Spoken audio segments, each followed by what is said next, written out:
de mañana, cuando estaré compartiendo la palabra de Dios con ustedes, vamos a estar mirando Primera de Samuel, vamos a comenzar con el capítulo 1, Primera de Samuel capítulo 1. Ustedes vieron que el tema de este campamento es el llamado. Ayer podríamos decir que el mensaje que trajo nuestro hermano Iván hablaba acerca de el llamado a la santidad, de un Dios santo que nos llama a ser diferentes, que nos llama a una vida santa, nos llama a una vida bendecida, y fue de gran bendición la palabra, ¿no? Y yo voy a estar mirando con ustedes el llamado de Samuel. Si bien los dos primeros mensajes que vamos a estar mirando, yo quiero mirar el contexto familiar, el contexto histórico en el cual Samuel se crió, el profeta Samuel, para que nosotros podamos sentarnos en la historia, pero tiene mucha aplicación esto también, ¿verdad?, para nuestras vidas. Así que vamos a orar al Señor y pasamos a la palabra. Nuestro amado Dios y Padre que estás en los cielos, nuevamente venimos ante ti para agradecerte una vez más por esta hermosa mañana que tú nos das, por el privilegio de escuchar tu palabra. Y Señor, oh Padre, estamos aquí, Señor, oh Padre, rogando tu presencia, tu misericordia sobre nosotros, que nos hables de acuerdo a la necesidad de cada joven. Tú te reveles, tú te manifiestes y tú hagas ese llamado personal a cada corazón, Señor, a rendir sus vidas a ti, a confiar, a ser fieles, Señor. Así lo pedimos en el nombre de Jesús. Amén. Bueno, vamos a empezar a centrarnos entonces aquí en este libro de Samuel, ¿verdad? Estamos en el Antiguo Testamento. ¿Quién escribió? ¿Quién es el autor de Samuel? Ustedes saben que algunos teólogos dicen que el autor de Samuel fue el propio Samuel. Si bien coinciden que hay algunos capítulos al final de Samuel, que es imposible que Samuel lo haya escrito, y la razón es esta, porque se relata la propia muerte de Samuel, entonces Samuel no podría escribir su propia y relatar su propia muerte. Pero otros teólogos dicen que fue el profeta Natán, otros dicen que fue Gad.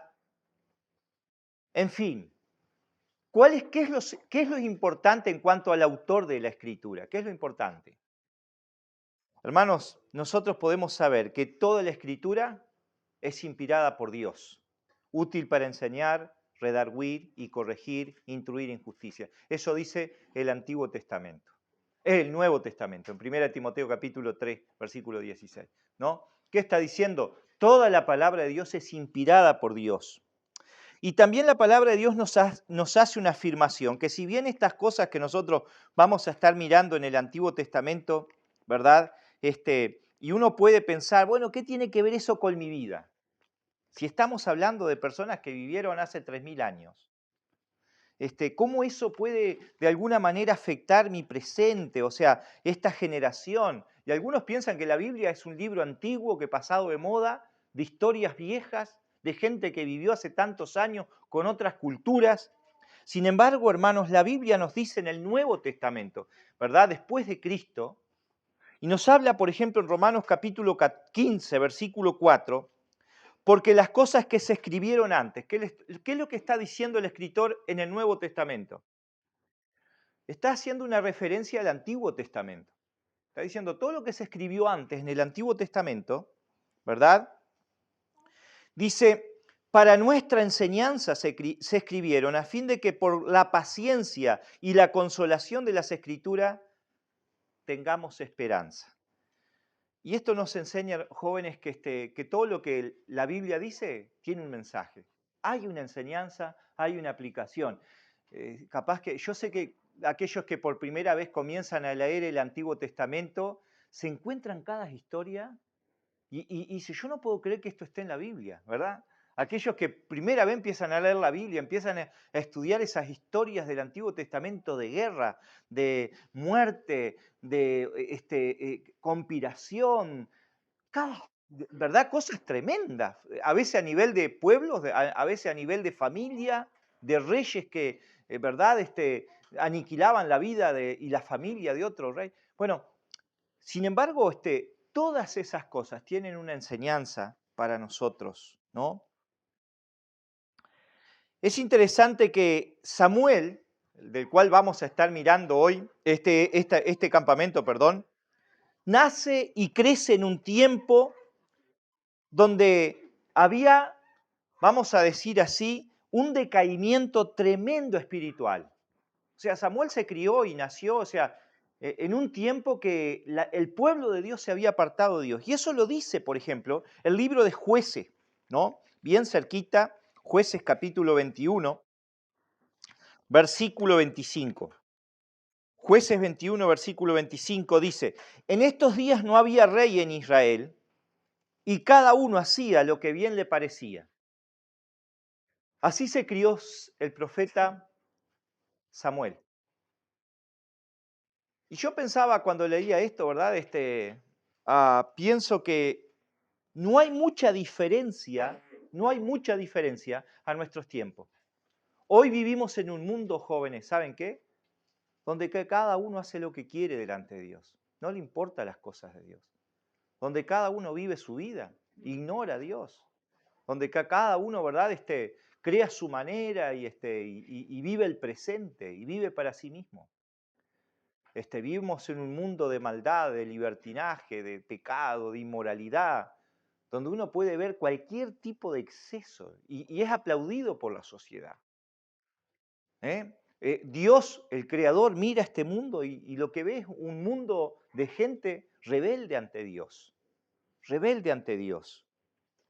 Así que en ese contexto se crió Samuel. Si ustedes piensan que están criándose en un mundo difícil, en un tiempo difícil, donde la gente no quiere saber nada de Dios, que se olvida de Dios y que cada uno hace lo que quiere, Samuel también. Podés identificarte con Samuel. Ahora, hay algunas aplicaciones en esto, ¿no? En este contexto, ¿no? El contexto histórico de Samuel, si uno lee todo el libro de Samuel, tiene algunos temas centrales, ¿verdad? Tiene, por ejemplo, personajes centrales. Por ejemplo, si nosotros miramos los personajes centrales de Samuel, es Samuel, después pasamos a David y el rey Saúl. Esos son los tres personajes centrales del libro.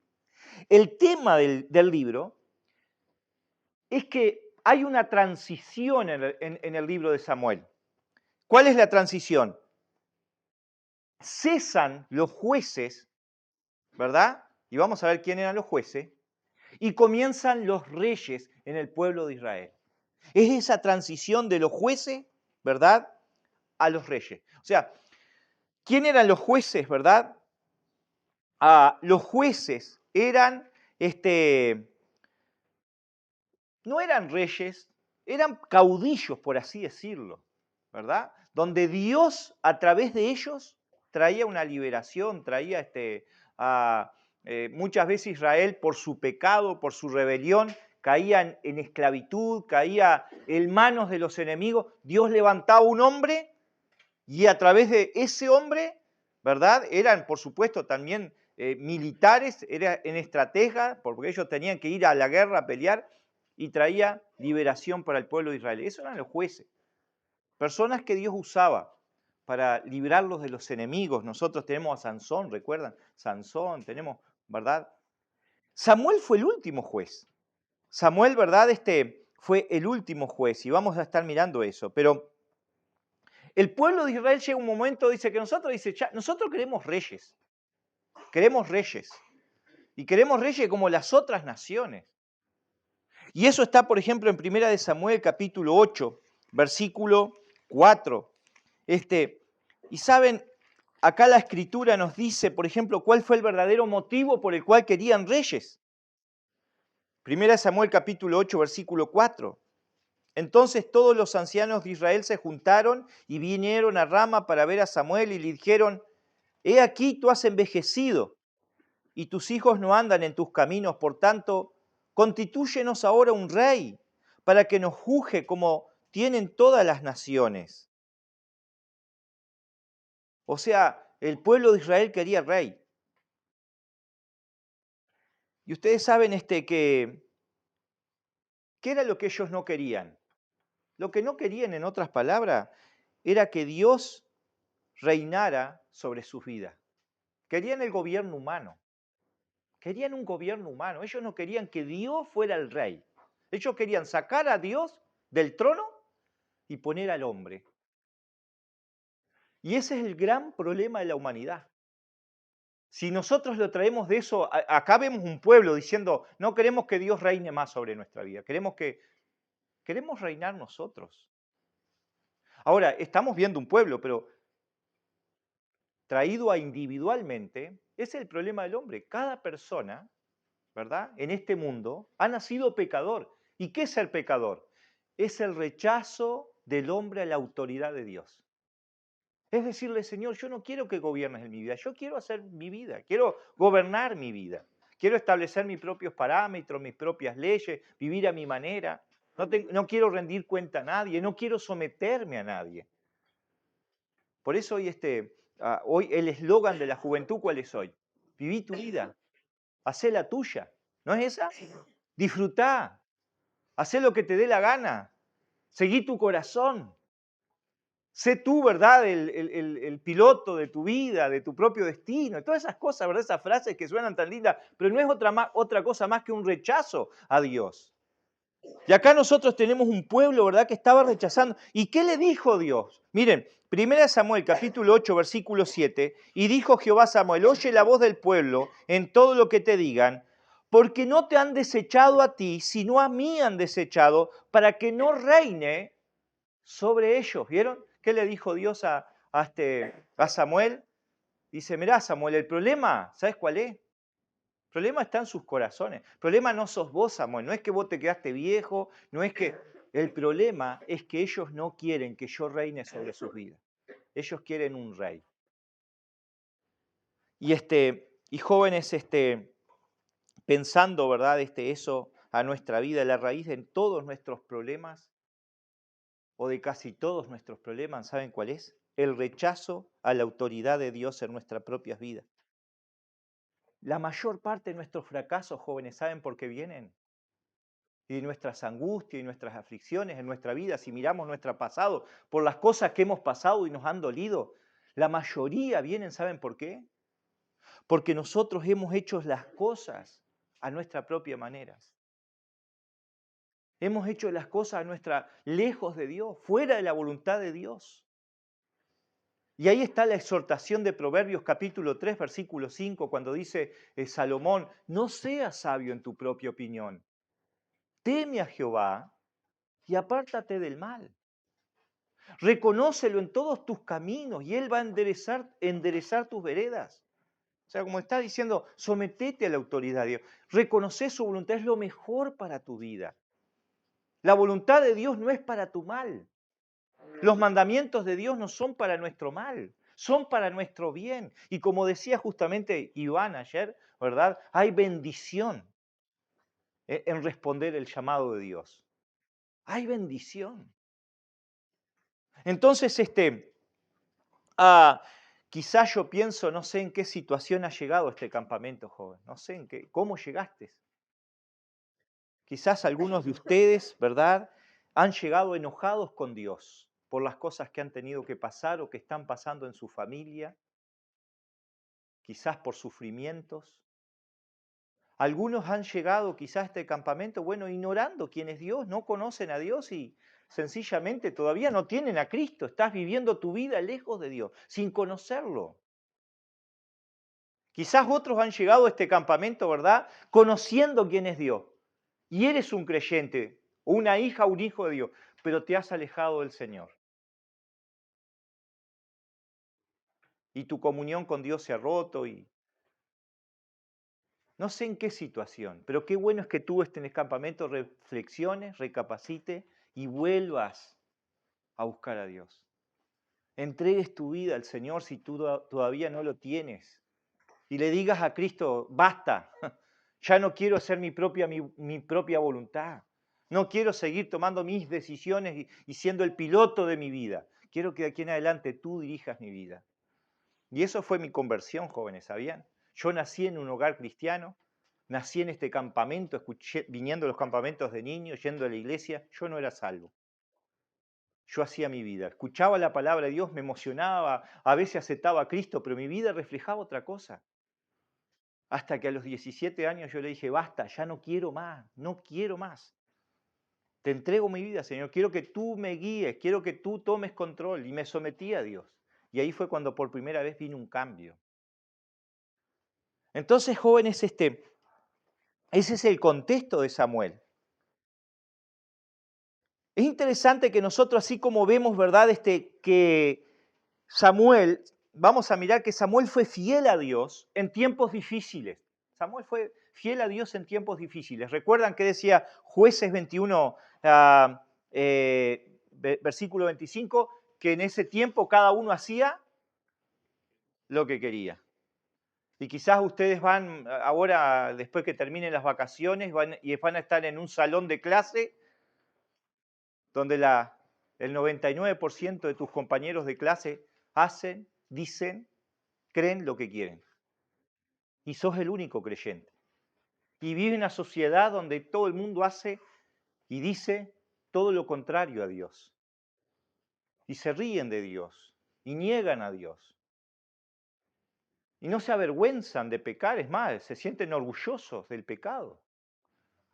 Pero lo maravilloso es que este joven, en ese contexto, fue fiel a Dios.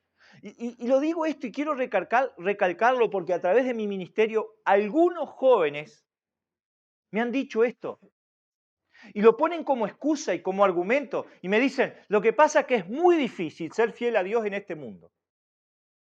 Ah, pastor, lo que pasa es que, mirá el mundo, las tentaciones, es muy difícil. He escuchado tantas excusas en estos años. Es muy difícil ser fiel a Dios, es como que, ¿verdad?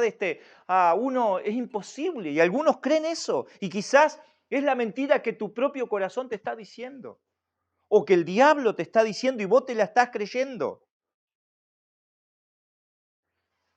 Algunos dicen lo que pasa es que en mi familia no hay creyente, así que yo no puedo no puedo ser fiel a Cristo. Algunos dicen, por ejemplo, en mi iglesia no hay jóvenes, yo he escuchado eso. En la iglesia no hay jóvenes de mi edad, así que yo no voy a seguir a Cristo. Y no lo he escuchado una vez, lo he escuchado más de una vez. Y mirá, yo te voy a decir una cosa, en el infierno capaz que está lleno de gente de tu edad. Pero no por eso vas a ir al infierno. Yo conozco jóvenes que son fieles a Cristo y en su iglesia ni siquiera jóvenes hay. Y son fieles a Cristo. Porque ser cristiano no se trata de cuántos y quiénes van con nosotros, se trata de seguir a Cristo. Gracias a Dios nosotros podemos decir en nuestra iglesia, hay jóvenes, pero si no hubiera jóvenes. ¿Qué es lo que buscamos en la iglesia? ¿Buscamos adorar y servir a Cristo? ¿O buscamos simplemente un grupo social, un grupo de amigos? He escuchado excusas, por ejemplo, ¿verdad? A tantas otras excusas que podríamos pensar. El mundo es difícil. Joven, yo te quiero decir, ¿verdad? El mundo es difícil. Pero quiero decirte, ¿verdad? Que más poderoso que el mundo es Cristo. Cristo venció al mundo. Y si vos rendís tu vida al Señor, podés ser fiel al Señor. Podés ser diferente como lo fue Samuel. Samuel se crió en un contexto difícil, sí, pero fue diferente, como decía justamente Iván ayer. Fue diferente al resto. Se diferenció. ¿No te gustaría ser diferente? Diferente en tu familia que no conoce al Señor, diferente en tu salón de clase, en tu grupo de trabajo, en tu barrio. Ser diferente porque tu vida está a Cristo. No seguir la corriente, no seguir la mayoría. Sabes que nosotros cuando miramos, por ejemplo, en el contexto bíblico, tenemos ejemplos de jóvenes que fueron fieles al Señor, aun cuando estaban solos. Por ejemplo, piensen en algunos. Por ejemplo, uno, José. ¿Recuerdan José? 10 hermanos. Y todos ellos, incrédulos en ese momento, todos ellos hacían lo malo y eran los hermanos mayores. Y déjenme decirles, si no es lo común que los hermanos más chicos sigan el ejemplo de los mayores. ¿No es así? Los hermanos más chicos siempre siguen el ejemplo de los mayores. El mayor dice, vamos a hacer un arte y el chico, bueno, se deja llevar. Sin embargo, José, siendo el más chico, ¿saben qué? Se oponía a la mala conducta que tenían todos sus hermanos y no se dejaba influenciar, porque Josué sobre todo tenía un compromiso de ser fiel a Dios. Qué tremendo, en su familia José era fiel a Dios. Pero por ejemplo también tenemos el ejemplo de Daniel, ¿recuerdan? Y sus amigos en Babilonia. Fueron llevados como esclavos. Daniel y sus amigos no conocían a nadie. Lleno de idolatría, de inmoralidad, de pecado. Y ellos podían decir, bueno, ya está, ¿verdad? Acá nadie nos conoce, nadie nos va a decir nada, vamos a pecar. No, Daniel fue fiel a Dios, en medio de un pueblo, de una nación pagana. Jóvenes, tenemos tantos ejemplos, ¿no? Dios le dijo, Pablo le dice a Timoteo, nadie tenga en poco tu juventud, mas sé ejemplo fiel.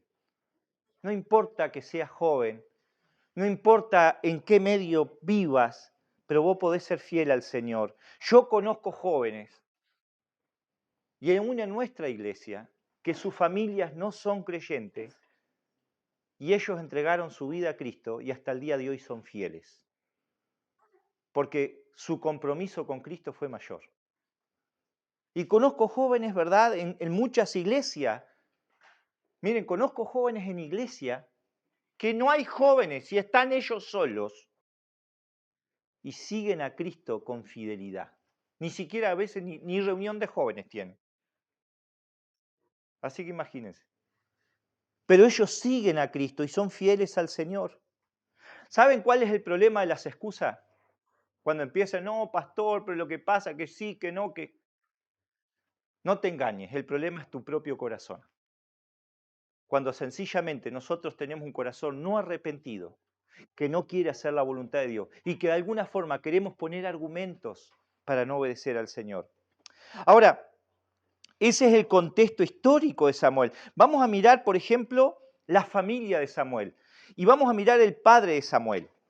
Miren, vamos a 1 de Samuel capítulo 1. Dice, hubo un varón de Ramataín, de Sofim, del monte de Efraín, que se llamaba Elcana, hijo de Jeroam, hijo de Liu, hijo de Tou, hijo de Zuf, efrateo. Así que acá el padre de Samuel se llamaba Elcana. Trabajaba en la sesional, no. no era policía, era Elcana nomás, ¿no? El nombre Elcana significa Dios es mi dueño. Él dice que era de Ramataín. Esto es un lugar donde significa este nombre las dos alturas, de la tierra de Efraín. Miren, por cuestión de tiempo no vamos a ver, pero si ustedes después quieren mirarlo, 1 Corintios, Crónicas, capítulo 6, versículo 1 y versículo 26, 28, habla de la genealogía del Elcana y nos dice que era descendiente de Leví, o sea, era levita. Elcana era sacerdote. Recuerdan que en Israel habían 12 tribus y una tribu, los descendientes de Leví, Dios les dio la responsabilidad de ser sacerdotes, eran los siervos de Dios. Ese era su ministerio. Los otros no podían ser sacerdotes en el pueblo, ¿verdad? Solamente los levitas. Ahora, por eso Samuel podía cumplir el ministerio de sacerdote, de profeta. Ahora, es interesante que nosotros podemos mirar acá que Elcana no ejercía el ministerio. No sabemos por qué. Dice que él iba, ¿verdad?, una vez al año a servir, a ofrecer sacrificio, pero él no ejercía el ministerio. No sabemos por qué. La Biblia acá no lo especifica. Uno podría, por ejemplo, ser porque los sacerdotes, después de los 50 años, ya dejaban de ejercer. Era corto, ¿verdad?, el ministerio de los sacerdotes. Otra razón por quizás que el pueblo había abandonado el templo, el ministerio, y no tenían con qué sustentarse y simplemente fueron a trabajar en sus tareas. Y otra simplemente por la frialdad espiritual que reinaba en aquel tiempo. Quizás el Cana cayó en esa frialdad junto con el pueblo que se apartó de Dios y dejó de servir al Señor. Y yo pensaba, jóvenes, qué triste, ¿no? Porque algunos están como el Cana, ¿no? Teniendo fuerza, teniendo tiempo, teniendo juventud, y a veces no tenemos un corazón y el deseo de servir al Señor. Hoy de mañana un hermano me decía, si nuestra vida no servimos al Señor, nuestra vida no tiene sentido. Una vez que conocemos a Cristo, si nuestra vida no es usada para el servicio, para honrar, para ser fiel, para llevar frutos, para la gloria de Dios, nuestra vida como cristianos no tiene sentido. Ahora, seguimos, versículo 2. Y tenía él 2 mujeres, el nombre de una era Ana y la otra Penina. Penina tenía hijos, mas Ana no los tenía. Ahora quizá algunos de ustedes están leyendo esto y piensan, wow, pero ¿y qué pasó con el Cana? Dice que tenía 2 mujeres. Una se llamaba Ana. Ana significa, ¿verdad? En hebreo, gracia o favor, y Penina significa perla. Ahora, cuando nosotros miramos en la Escritura, el diseño original de Dios para el matrimonio está en Génesis capítulo 2, versículo 24. ¿Qué dice? Dejará el hombre a su padre y a su madre y se unirá a su mujer y los dos serán una sola carne. Y jóvenes, es importante que hoy nosotros entendamos cuál es el diseño, la voluntad de Dios. ¿Quién creó el matrimonio? ¿Verdad? Dios. Fue la primera institución humana que Dios creó, ¿verdad? El matrimonio. El matrimonio establecido por Dios no son 2 hombres. No dice, dejará el hombre y se unirá a otro hombre. No, eso no dice la Biblia. El matrimonio diseñado por Dios no son 2 mujeres. No dice, y se unirá una mujer a otra mujer. Y miren, inclusive también, ¿verdad? Esto niega la pedofilia, porque no dice, dejará el hombre a su madre y a su padre y se unirá a una niña. Hoy en día es increíble, pero esta ideología está creciendo en el mundo. Hay países árabes que hombres ancianos se casan con niñas, chicas. Son permitidos. Eso es una atrocidad, es condenado. Jóvenes, la Escritura defiende, ¿verdad?, que la familia es un hombre y una mujer. Ahora, uno piensa, ¿por qué la Biblia entonces está contando que el Cana tenía 2 mujeres? Si Dios en el principio estableció que el matrimonio era un hombre y una mujer. Y miren, en el Antiguo Testamento hubo hombres que tuvieron más de una mujer. Usted puede leer David, Salomón. Ahora, ninguno de ellos les fue bien. Si uno mira a todos los hombres que tuvieron más de una mujer, inclusive el Cana acá, ¿verdad? Vamos a mirar que había problemas familiares. Ninguno de ellos le fue bien. Y cuando llegamos, por ejemplo, al Nuevo Testamento, que el Señor Jesucristo ratifica esto, porque el pueblo de Israel estaba haciendo cualquier cosa con esto, Jesús dice en Mateo capítulo 19, versículo 4 y 5, como fue dicho en el principio, ¿verdad? Se unirá el hombre a su esposa y los dos serán una sola carne y lo que Dios juntó no lo separe el hombre. O sea, Dios establece eso, ratifica eso. Es increíble, por ejemplo, nosotros tenemos hoy religiones que fueron fundadas, comparado a lo que es el cristianismo, son recientemente, como los mormones, que fueron fundados en 1830. Y su profeta, el fundador, un falso profeta, José Smith, tuvo más de 30 mujeres, más de 30 esposas. Siendo que la Escritura decía, ¿verdad?, que el matrimonio es un hombre y una mujer. Y tener otra mujer, eso es adulterio. Y la Biblia deja claro que los adúlteros no van al cielo, ni los fornicarios. Lo dice Pablo en Corintios y lo dicen en muchas otras cartas. Ahora, uno puede preguntar y decir, pero entonces, ¿por qué estamos leyendo esto, pastor? ¿Por qué la Biblia dice que el Cana tenía 2 mujeres? ¿Y saben por qué, jóvenes? Porque la Biblia es la verdad de Dios.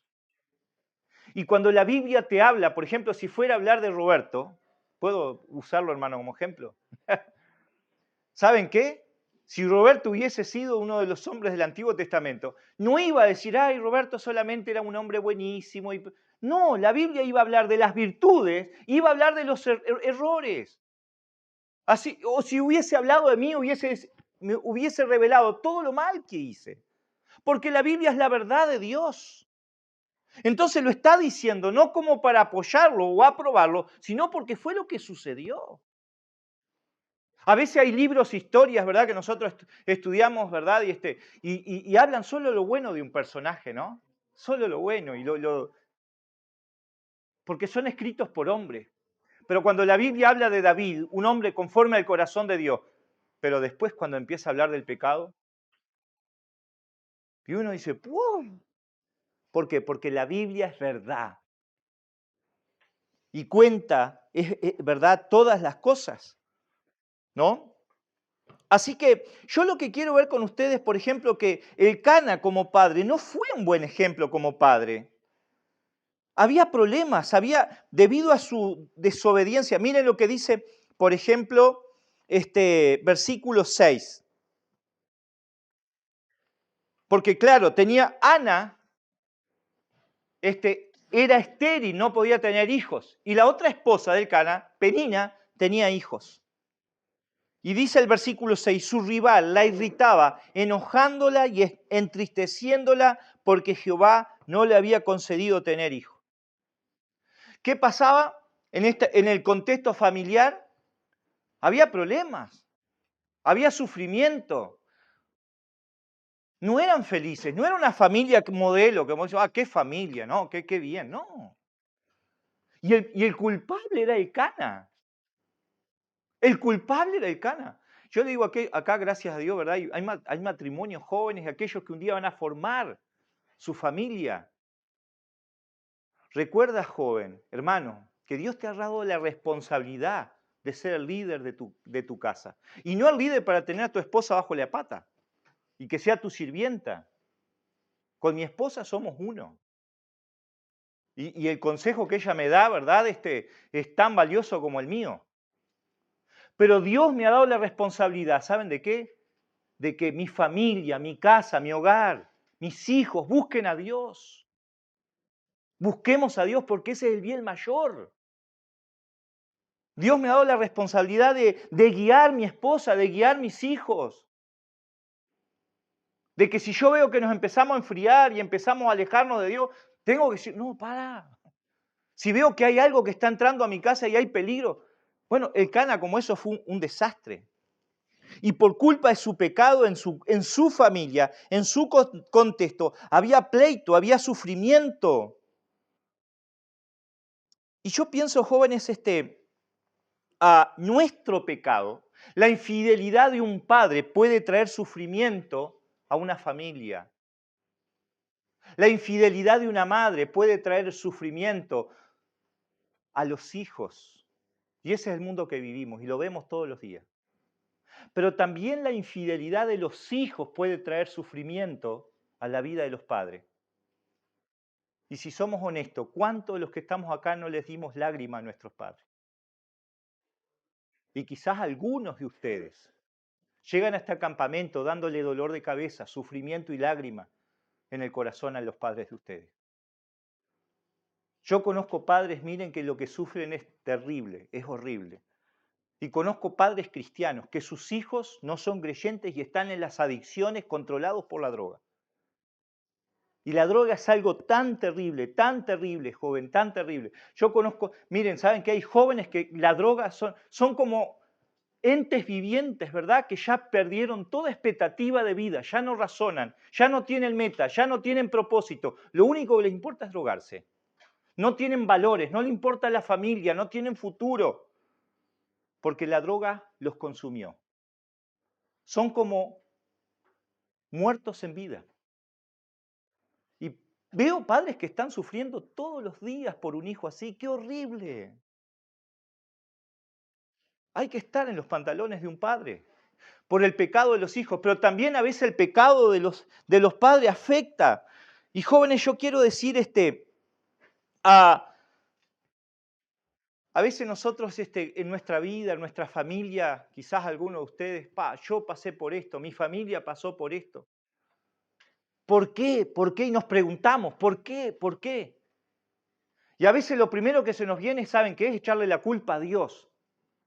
Porque si Dios me amara, si Dios existiera, si Dios fuera bueno, no hubiese permitido esto. ¿Y saben qué, jóvenes? No es por culpa de Dios, es por culpa del pecado del hombre. No es por nuestro pecado, es por nuestra culpa. El pecado trae consecuencias. El pecado trae sufrimiento, el pecado trae dolor. Entonces, no es el diseño de Dios para que un padre, ¿verdad?, abuse, explote, abandone sus hijos. No es el diseño de Dios. El diseño de Dios es una familia unida, es una familia, ¿verdad? Un padre fiel, una madre fiel. Hijos que amen y respeten a sus padres. El diseño de Dios es un lugar de amor, de respeto. Ahora, lo maravilloso, y esto es importante, jóvenes, es que Samuel, si bien tenía este contexto familiar, Samuel no se quedó, ¿verdad?, vamos a decir, resentido con Dios. No se dejó afectar por ese pasado familiar. No le echó las culpas a Dios. No se le creó, ¿verdad?, una especie de trauma y cosas, ¿verdad?, complejo, y quedó retraído y condicionado por lo que sufrió, por lo que pasó, y quedó toda su vida y murió así. No, sino que Samuel buscó y fue sanado en Dios y entregó su vida a Dios y fue fiel a Dios, a pesar de lo que él pasó y a pesar de lo que era su familia. ¿Me entienden? Y yo no sé, ¿verdad?, el pasado que vos tenés, ni el pasado el presente que estás viviendo. Pero joven, no te dejes condicionar por ese pasado o presente. Buscá a Dios y trata de que tu vida sea diferente. De que tu familia, el día que formes tu hogar, sea diferente. Sea un hogar cristiano. Si tuviste un mal ejemplo y si estás teniendo un mal ejemplo, ¿sabes qué? Eso es bueno en el sentido de decir, yo eso es lo que no quiero para mi vida. ¿Cuántos jóvenes, hombres que he conocido, miren, dice, yo no quiero saber, no quiero tomar una sola gota de alcohol? Y si vos les preguntás, y no son creyentes, ¿y sabes por qué? Dice, yo no puedo soportar el alcohol, porque toda mi vida mi padre llegó borracho y le pegaba a mi madre. Y eso yo no lo quiero para mi vida, no lo quiero para mi hogar. Entonces, qué bueno que vos seas diferente. Para ser diferente necesitas a Cristo, necesitas al Señor. Así que Samuel no se dejó condicionar. Y joven, si vos estás dolido, amargado, enojado en tu corazón, si así llegaste a este campamento por lo que has pasado, por lo que has sufrido, venía a Cristo a este campamento. Venía al Señor, confía en el Señor Jesucristo, pedile que el Señor te perdone, pedile que el Señor saque tu enojo, pedile que el Señor te dé fe, pedile que el Señor sane tu corazón. ¿Qué dice Mateo 11:28? Miren lo que dice Jesús. Venid a mí todos los que estáis trabajados y cargados, y yo os haré descansar. Pedile que el Señor Jesús te dé gozo, te dé paz. Versículo 3. Y todos los años aquel varón subía a la ciudad para adorar, para ofrecer sacrificios a Jehová de los ejércitos, donde estaban los hijos de Elí, Omni, Fines, sacerdotes de Jehová. Ahora, uno mira, ¿verdad?, a este hombre.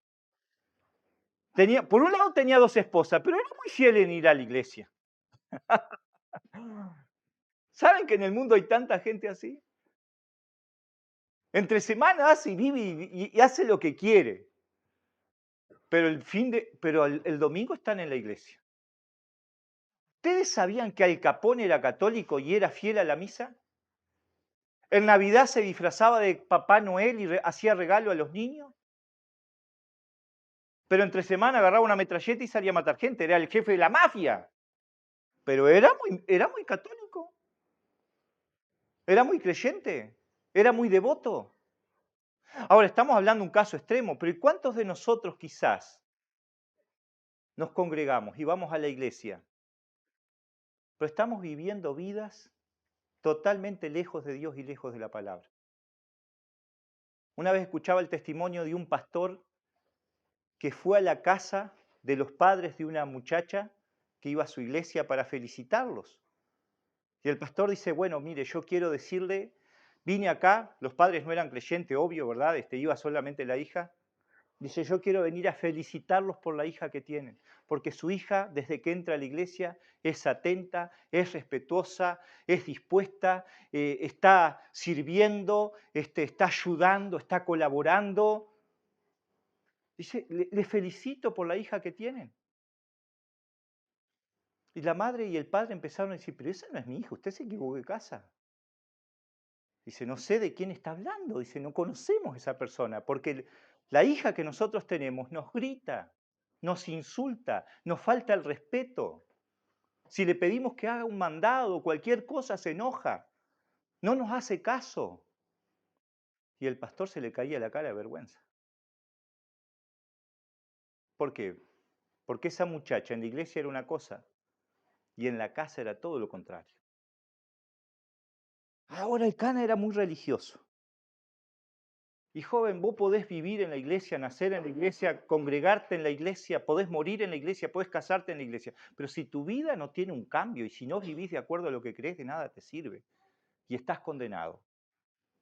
Es porque realmente no sos salvo y no has experimentado una verdadera conversión. ¿De qué sirve que yo vaya a la iglesia y hable como un mundano entre semana y me comporte como incrédulo con mis amigos, mis compañeros de clase? Que me vista como un mundano, que escuche música mundana. De nada sirve, jóvenes, la iglesia nos salva, una familia cristiana nos salva. Lo único rescatable que yo saco de acá, ¿saben qué, jóvenes? Que cuando uno sigue leyendo y vamos a mirar, por ejemplo, quién eran los sacerdotes en aquel tiempo, hoy traído al tiempo de ahora serían los pastores, los que están sirviendo, predicando. Pero los sacerdotes eran los hijos de Elí, Osni y Fines. Y eran cualquier cosa, un desastre, un desastre. Sin embargo, el Cana dice que de todas maneras iba al tabernáculo. Recuerdan que el templo todavía no había sido construido, lo construyó años después por Salomón, hijo de David. No sabíamos, ¿verdad?, si bien todavía estaba el tabernáculo, si habían hecho alguna casa previa, pero el templo no estaba. Pero la cuestión es que el Cana todos los años iba a adorar a Dios. O sea, le hemos dado bastante palo, vamos a dar un poroto por el Cana. ¿Y a qué me quiero decir? Él tenía entendido una de las cosas, que más allá que los sacerdotes no estaban haciendo la voluntad de Dios, él quería hacer la voluntad de Dios. Él quería, por lo menos, él iba a adorar a Dios. ¿Y a qué voy, jóvenes? Cuando nosotros vamos a la iglesia, lo que vamos a ver en la iglesia, ¿qué vamos a ver? Y vamos a ver gente pecadora. Si ustedes piensan que llegan a la iglesia y van a ver gente, ¿verdad?, que tiene plumas así y alas y como que arriba tiene un coso redondo, tipo ángel, se equivocan. Si ustedes piensan que los creyentes somos, no, perfecto, nunca más pecamos, no. ¿Saben qué somos los creyentes? ¿Por qué está compuesta la iglesia? Por pecadores, que estamos luchando con el pecado. Yo estoy tratando de vencer el pecado en mi vida día a día. Estoy luchando con el pecado. Y no hay una iglesia perfecta, pero una de las excusas de moda y una de las excusas, ¿verdad?, que muchos cristinos, por no sé si son cristianos, usan para no congregarse, para no ir a la iglesia, es esta. La iglesia está llena de hipócritas. Pero la iglesia una vez yo fui, una hermanita me miró y me dijo no sé qué, y no fui más. Y esa es la excusa, ese es el argumento. Y por supuesto, vamos a poner los pies sobre tierra. Yo nunca le voy a recomendar que vayas a una iglesia donde no se enseña la verdad. Tampoco te voy a decir que vayas a una iglesia donde el pastor es un chorro, un mentiroso. No vayas, no, claro que no, ¿verdad? Pero sí, por ejemplo, te voy a decir así, que en una congregación está lleno de hermanos y no todos son salvos y no todos tienen el mismo crecimiento y te van a ofender. Y claro que sí, un día capaz que veas una actitud que no es la correcta, porque la iglesia no es perfecta. El pastor MacArthur decía de un creyente que había dejado de congregarse porque la iglesia, porque había visto cosas que no le gustaba, y le dijo MacArthur a ese creyente, dice, mire, el día que vos encuentres la iglesia perfecta, por favor no entres. Dice, ¿por qué? Y si entras vos la vas a corromper, porque vos no sos perfecto. A ver, levante la mano, ¿quién nunca ha ofendido? ¿Roberto? Bueno, menos mal que hay una. Pero, ¿quién no ha dicho algo que no ofendió? ¿Quién no ha tenido una actitud? A ver, ¿quién de nosotros en algún momento no hemos sido descortés con alguien? Quizás por distraído. A ver, el lunes llegamos y estábamos yendo a actividades y verdad, y una hermana vino a saludar y yo pasé al lado de ella porque venía con la cabeza que tenía que descargar y de pronto me di vuelta y pobre hermana quedó así, ¿viste? Perdón, digo. Y fui y la saludé. Pero ¿quién de nosotros, por distraído, a veces somos desatentos y en algún momento todos nos vamos a sentir, ay, este hermano, mirá. Hermanos, pero la iglesia, a pesar de que no es perfecta, miren, aquellos que conocen más de la Biblia, si ustedes van a leer primera la carta de Corintios, la iglesia de Corintios, no seas malo. Lo que eran los corintios. ¿Irías a una iglesia de los corintios irías a una iglesia donde se emborrachaban en la cena del Señor? Miren qué cosa terrible. Hoy pensamos eso y muchas otras cosas más. Pero ¿cómo comienza la carta? El apóstol Pablo dice a la iglesia, ¿de quién? De Dios. Y luego dice a los santificados en Cristo Jesús, y como decía nuestro hermano ayer, llamados ¿a qué? A ser santos. Aún esa iglesia llena de problemas, conflictos, que había celo, que había pleito, que eran creyentes que estaban luchando, era la iglesia de Dios. Y hermano, ama tu iglesia. Joven, ama tu iglesia. Una vez escuché un hermano decirle a una hermana, mira, le dijo así, si vos vas contra la iglesia, no estás yendo contra el pastor, no estás yendo contra el hermano que te resentiste, estás yendo contra Dios, porque la iglesia no es de los hombres, la iglesia es de Cristo. La iglesia es la obra de Dios. Y Cristo murió por la iglesia y Cristo ama a la iglesia. Así que, jóvenes, nosotros si queremos realmente ser fiel a Dios, tenemos que ver eso, ¿no? Y la iglesia no es perfecta, pero debemos de amar la obra de Dios y servir al Señor. Bueno, este es un poquito el contexto espiritual. Y vamos a terminar al Señor en oración. Pero quiero que mediten. ¿Cómo llegaron ustedes al campamento? ¿Cómo está tu vida? ¿Podés pensar, te podés identificar con el Cana? Un hombre que de pronto iba a la iglesia, pero después en semana hacía cualquier cosa. ¿Te podés identificar como Samuel? Un joven que a pesar de que su familia no fue fiel, que había heridas del pasado, pero él no se dejó limitar por eso, sino que amó a Dios y sirvió al Señor, confió en Él. Bueno, Dios quiera que sí, ¿no? Y consideren si hay alguien aquí que todavía no tiene al Señor. Yo te invito a que aceptes al Señor y rindas tu vida a Él. Ustedes pueden, si quieren, en el devocional estar leyendo Primera de Samuel, capítulo 1, capítulo 2 y capítulo 3 estos días para familiarizarse con lo que vamos a estar mirando esta semana. Vamos a orar al Señor y terminamos. Nuestro amado Dios y Padre, gracias, Señor, este tiempo, por esta mañana, Señor, tu palabra. Queremos pedirte, Señor, que tú puedas bendecir tu palabra en nuestras vidas, en nuestros corazones. Ayúdanos, Señor, a presentar corazones sensibles y dóciles a tu verdad y tú sigas tratando con nosotros, Señor. Gracias. Así lo pedimos en el nombre precioso de Jesús. Amén.